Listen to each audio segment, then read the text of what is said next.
పెద్దపల్లి జిల్లా రామగుండంలో మాజీ కార్పొరేటర్ సుమలత పారిశుద్ధ్య కార్మికురాలిగా మారారు. గత 20 రోజులుగా పారిశుద్ధ్య కార్మికులు రాకపోవడంతో వినూత్న కార్యక్రమం చేపట్టారు సుమలత. తానే స్వయంగా చెత్తను సేకరించి ఊరి బయట పడేశారు. అధికార పార్టీ నాయకుల డివిజన్లకు పారిశుద్ధ్య సిబ్బంది వెళ్తున్నారని, తమ డివిజన్కు మాత్రం రావడం లేదని ఆగ్రహం వ్యక్తం చేశారు.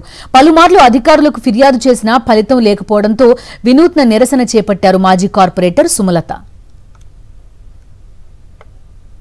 డ్రైన్ క్లీనర్లు లేరు, లైట్లు రావడం లేదు, ఎవరికి చెప్పినా కూడా మా ఫోన్కు ఆన్సర్ ఇవ్వడం లేదు.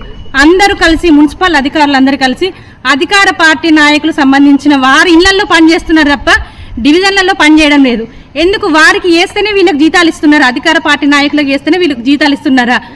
ఈ రామగుండం ప్రాంత ప్రజల మీద చిత్తశుద్ధి అనేది మున్సిపల్ అధికారులకు లేదు. అధికార పార్టీ నాయకులు చెప్పిన వాళ్ళ దగ్గరికే, పార్టీ నాయకుల చెప్పిన వారి దగ్గరికే పంపిస్తున్నారు. అంటే మిగిలిన వాళ్ళు నాయకులు కాదా? ప్రజలు కాదా? ఈ రామగుండానికి సంబంధించిన ప్రజలు కాదా? వారికి ఇక్కడున్న కమిషన్ల మీద ఉన్నటువంటి ఆలోచన దేని మీద కూడా లేదు.